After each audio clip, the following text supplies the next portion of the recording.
Thank you, sir. যোৱাকালি অসমৰ মাননীয় মুখ্যমন্ত্ৰী সৰ্বানন্দ সোণোৱাল ডাঙৰীয়া NHMৰ কাৰ্যালয়লৈকে আহিছিলে তেখেতৰ লগত আলোচনা অনুসৰি আমি অসমৰ বাহিৰত যিসকল প্ৰবাসী অসমীয়া আজিৰ দিনত বিভিন্ন কাৰণত আবদ্ধ হৈ আছে ৰোগীসকলক বাদ দি আপোনালোকে সকলোৱে জানে যে ৰোগীসকলক আমি 25,000 টকাকৈ আগবঢ়াইছো আবদ্ধ হৈ থকা অসমীয়া বা প্ৰবাসী অসমবাসী সকলৰ বাবে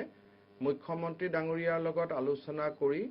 আমি প্ৰথম কিস্তিত 2,000 টকাকৈ সকলোৰে একাউণ্টত মুকলি কৰি দিয়াৰ সিদ্ধান্ত লৈছো মুখ্যমন্ত্ৰী ডাঙৰীয়াকো ধন্যবাদ জনাইছো আৰু লকডাউনৰ আগতে আৰু শেষ হোৱাৰ আগতে আৰু এটা কিস্তি কিমান টকাৰ কিস্তিটো হয় আমি ক'ব নোৱাৰো কিন্তু আৰু এটা কিস্তি আমি মুকলি কৰি দিম তেনেকুৱা আগ্ৰহ এটা আমি ৰাখিছো তাৰ লগে লগে ৮৬,০০০ ব্যক্তিৰ একাউণ্টলৈ 2 ঘণ্টাৰ ভিতৰত 2,000 টকা তেওঁলোকৰ একাউণ্টত জমা হ'ব এইটো কথা নিশ্চিত যে কিছুমানৰ একাউণ্টত দুই এটা একাউণ্টত নাযাব বা যেহেতু বহুত মিছ কলৰ মাজত ৮৬,০০০ ব্যক্তিহে ভেৰিফাই হৈ আহিছে যিসকলৰ একাউণ্টত নাযাব তেওঁলোকক আমি চিন্তা কৰিব বা লগে লগে টেলিফোন কৰিব এইটো আমি তেওঁলোকক অনুৰোধ কৰিছো যে এইটো নকৰিব আমি আপোনালোকে আমাৰ পৰা অন্তত 22 তাৰিখৰ আগতে বা 23 তাৰিখৰ আগতে আপোনালোকে আমাৰ পৰা এই আঁচনিৰ ফল লাভ কৰিব পাৰিব মই আপোনালোকক খালি কিয় দেৰি হ'ব সকলোৰে কাৰণে মই বুজাই দিছো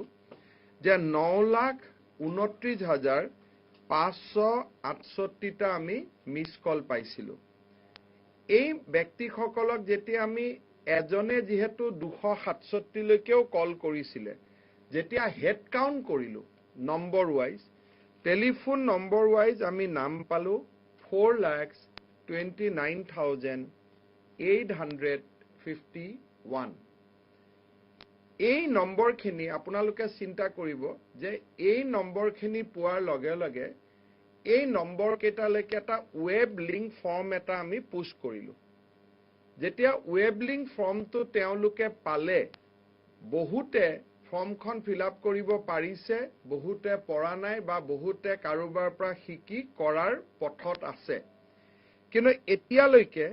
2,28,126 খন ফৰ্ম আমাক পঠিয়াই দিলে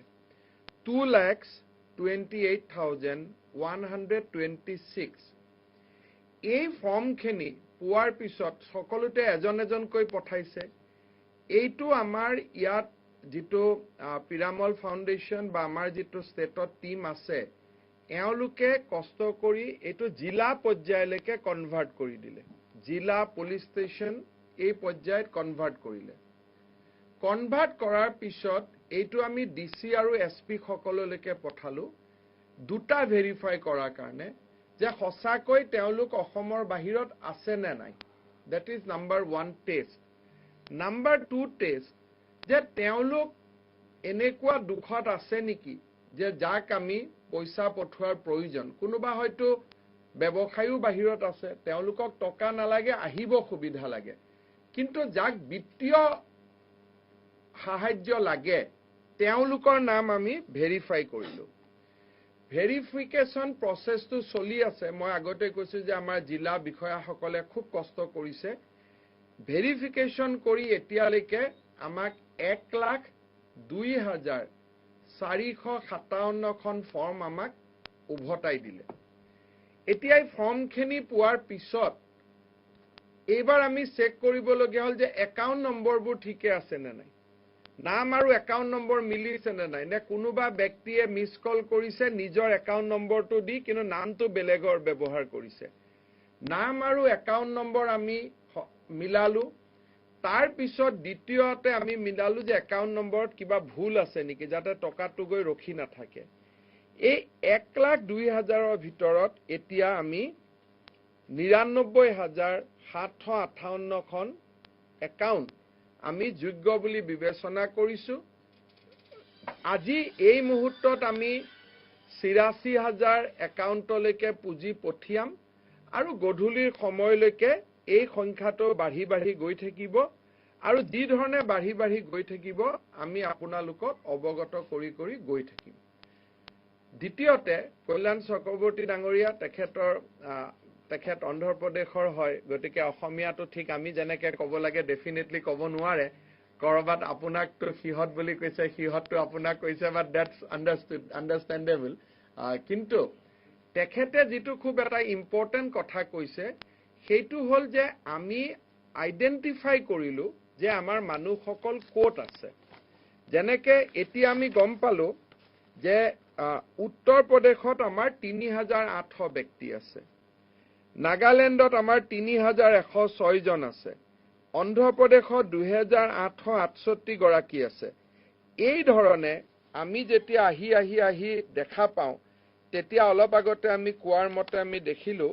যে কৰ্ণাটকত আটাইতকৈ বেছি ব্যক্তি আছে ৬৮,০০০। দ্বিতীয়তে তামিলনাডুত আমাৰ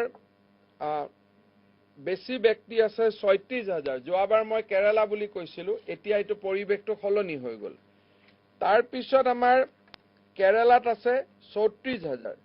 আৰু মহাৰাষ্ট্ৰত আছে ২১,০০০। এই ডাটাটোৰ পৰা আমাৰ সুবিধা হ'ব কি, যেতিয়া এখেতসকল ঘূৰি আহিব আমি অসমৰ এড্ৰেছবিলাক পালো আৰু থাকা জাগাটো পালো।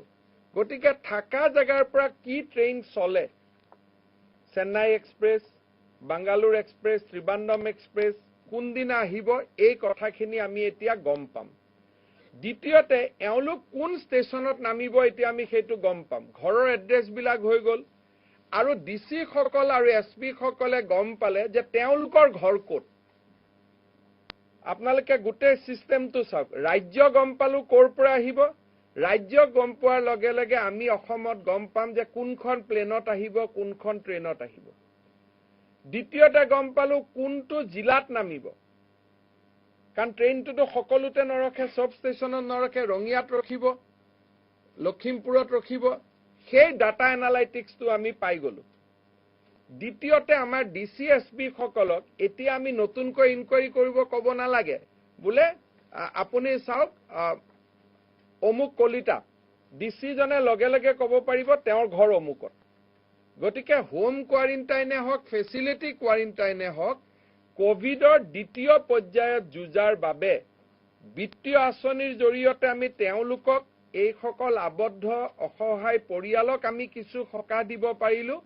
কিন্তু আটাইতকৈ ডাঙৰ সকাহটো অসমৰ ৰাইজে পালে যে উই কেন নাও মেইনটেইন দেয়াৰ ইনফ্লো। অসমলৈ ঘূৰি অহাৰ সময়ত তেওঁলোকৰ যিটো ইনফ্লো, সেইটো আমি গম পালো। আৰু এটা আমি গম পালো, ইয়াত হেড কাউণ্টত অহা নাই, যে কোন পৰিয়ালৰ কেইজন ব্যক্তি আহিব, 12 বছৰৰ তলত কিমান আছে, মাইনৰ কিমান আছে, মেজৰ কিমান আছে। এই গোটেই ডেটাখিনি আমি আজি কেপচাৰ কৰিব পাৰিলো। নো ডাউট এই ডাটাটোত খুব আধ্যবন্ত মানুহখিনি অহা নাই আৰু তেওঁলোক প্লেনতে ঘূৰি আহিব। গতিকে তেওঁলোকৰ কথাখিনি ইয়াত আমি